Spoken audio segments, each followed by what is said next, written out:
ओम श्री साम शिवाय नमः। ओम श्री गणेशाय नमः।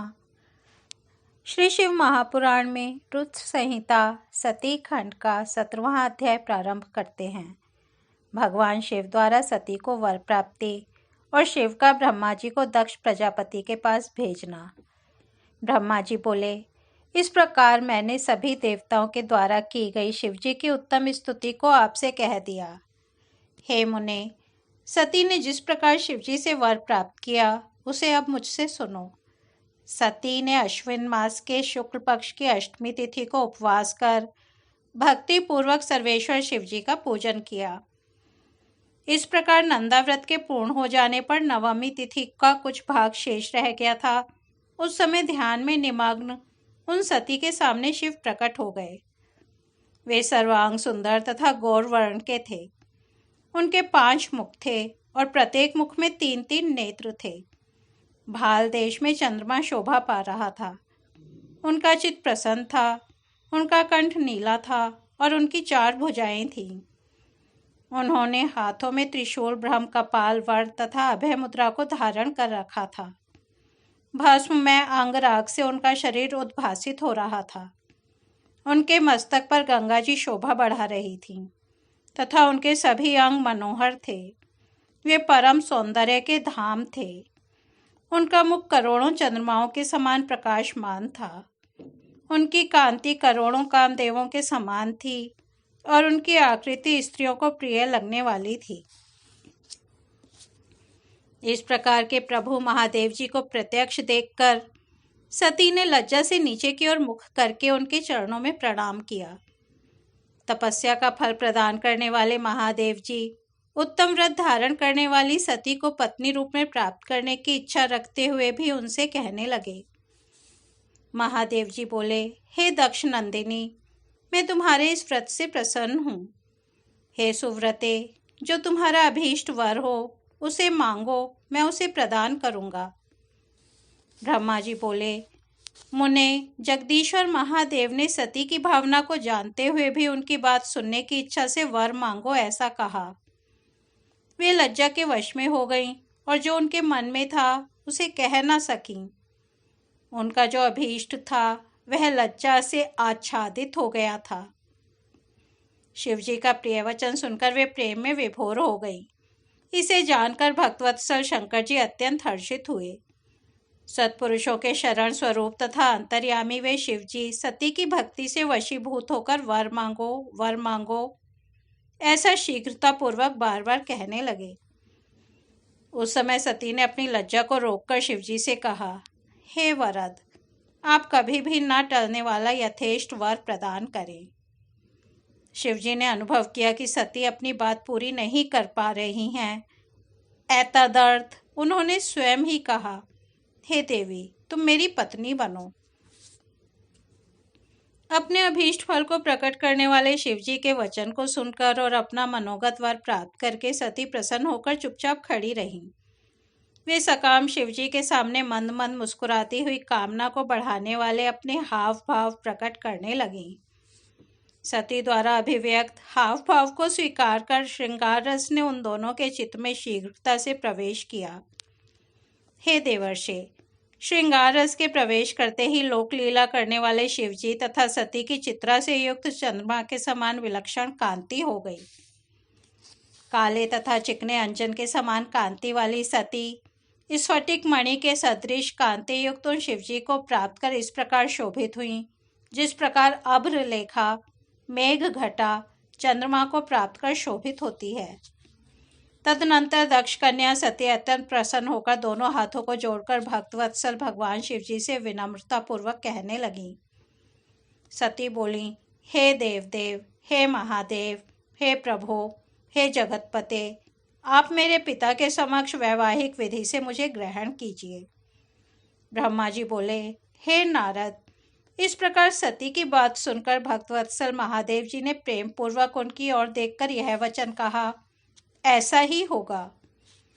तब दक्ष कन्या सती भी उन शिवजी को प्रणाम करके भक्तिपूर्वक विदा मांगकर और पुनः उनकी आज्ञा प्राप्त करके मोह और आनंद से युक्त हो अपनी माता के पास चली गईं। शिवजी भी हिमालय के शिखर पर अपने आश्रम में प्रवेश करके दक्ष कन्या सती के वियोग के कारण बड़ी कठिनाई से ध्यान में तत्पर हो सके। देवर्षि, मन को एकाग्र करके लौकिक गति का आश्रय लेकर वृषध्वज शंकर ने मन ही मन मेरा स्मरण किया। तब त्रिशूलधारी महेश्वर के स्मरण करने पर उनकी सिद्धि से प्रेरित होकर मैं शीघ्र ही उनके समीप पहुंच गया और हे तात, हिमालय के शिखर पर जहाँ सती के वियोग जनित दुख का अनुभव करने वाले महादेव जी विद्यमान थे, वहीं मैं सरस्वती सहित उपस्थित हो गया। हे देवर्षि, तदनंतर सरस्वती सहित मुझ ब्रह्मा को देखकर सती के प्रेम में बंधे हुए शिवजी उत्सुकता पूर्वक कहने लगे। शंभु बोले, हे ब्राह्मण, मैं जब से विवाह के कार्य में स्वार्थ बुद्धि कर बैठा हूँ, तब से अब मुझे इस स्वार्थ में ही स्वतः सा प्रतीत हो रहा है। दक्ष कन्या सती ने बड़े भक्तिभाव से मेरी आराधना की है और मैंने नंदा व्रत के प्रभाव से उसे अभीष्ट वर दे दिया है। हे ब्राह्मण, उस सती ने मुझसे यह वर मांगा कि आप मेरे पति हो जाइए। तब सर्वथा संतुष्ट होकर मैंने भी कह दिया कि तुम मेरी पत्नी हो जाओ। तदनंतर उस सती ने मुझसे कहा, हे जगतपते, मेरे पिता को सूचित करके वैवाहिक विधि का पालन करते हुए मुझे ग्रहण कीजिए। हे ब्राह्मण, उसकी भक्ति से संतुष्ट हुए मैंने उसे भी स्वीकार कर लिया। हे विधे, इस प्रकार का वर प्राप्त कर सती अपनी माता के पास चली गई और मैं यहाँ चला आया। इसलिए हे ब्राह्मण, आप मेरी आज्ञा से दक्ष के घर जाइए और वे दक्ष प्रजापति जिस प्रकार मुझे शीघ्र अपनी कन्या प्रदान करें, उस प्रकार उनसे कहिए। जिस प्रकार मेरा सती वियोग भंग हो, वैसा उपाय आप कीजिए। आप सभी प्रकार की विद्याओं में निपुण हैं, अतः इस बात के लिए दक्ष प्रजापति को समझाइए। ब्रह्मा जी बोले, यह कहकर वे शिवजी मुझ ब्रह्मा के समीप स्थित सरस्वती को देखकर शीघ्र ही सती के वियोग के वशीभूत हो गए। उनकी आज्ञा पाकर मैं कृतकृत्य और प्रसन्न हो गया तथा उन भक्तवत्सल जगतपति से यह कहने लगा।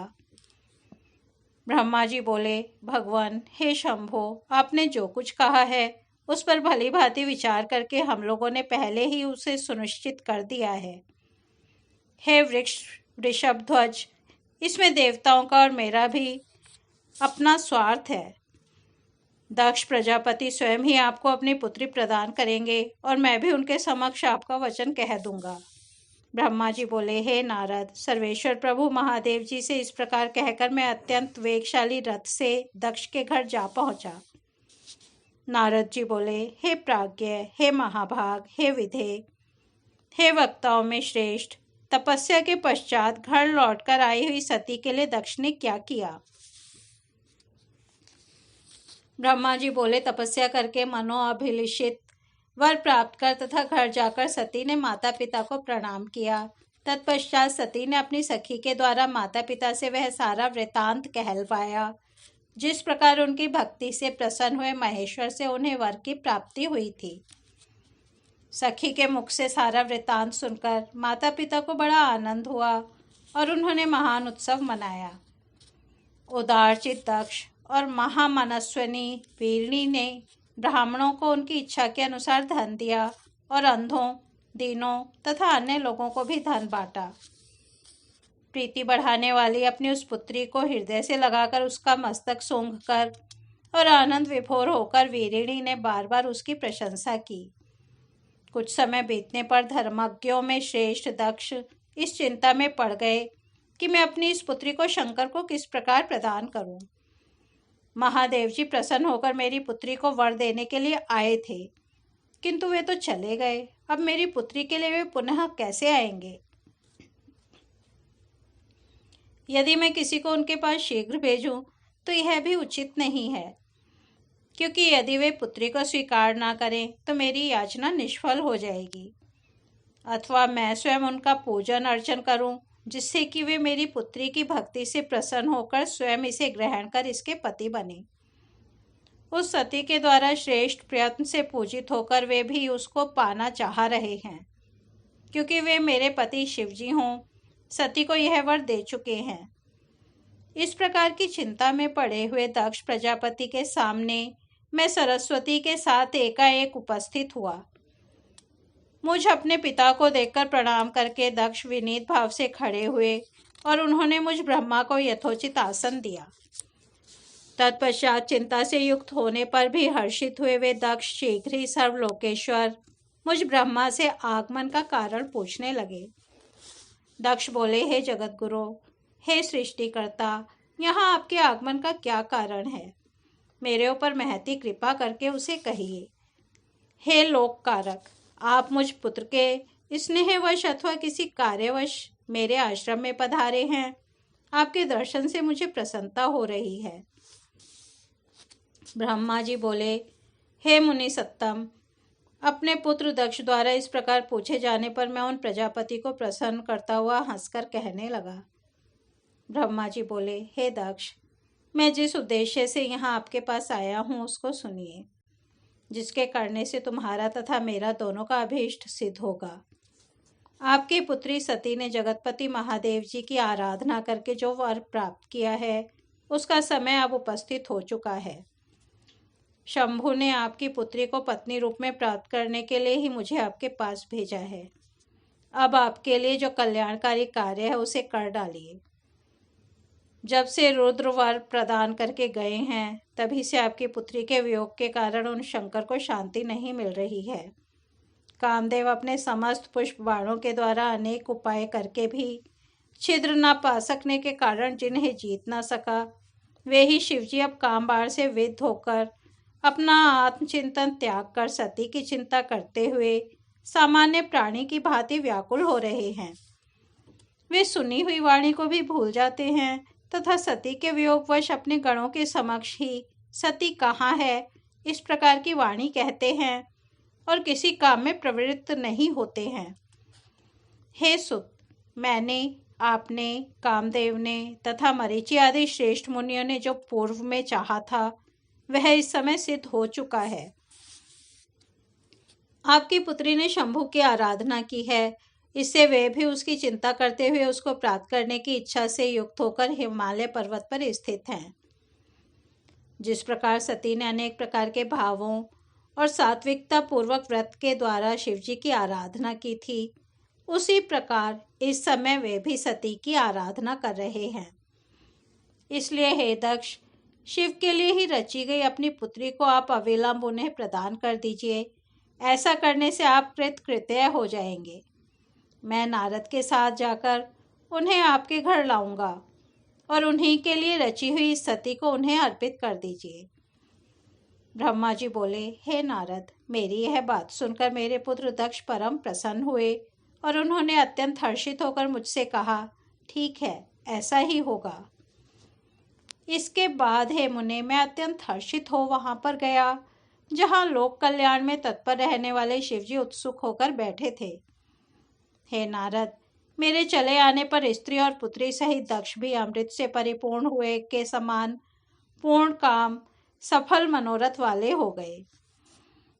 इस प्रकार श्री शिव महापुराण के अंतर्गत द्वितीय रुद्र संहिता के द्वितीय सती खंड में सती वरलाभ वर्णन नामक 17वां अध्याय पूर्ण हुआ। कल हम 18वां अध्याय सुनेंगे। तब तक यही विराम देते हैं। ओम नमः शिवाय।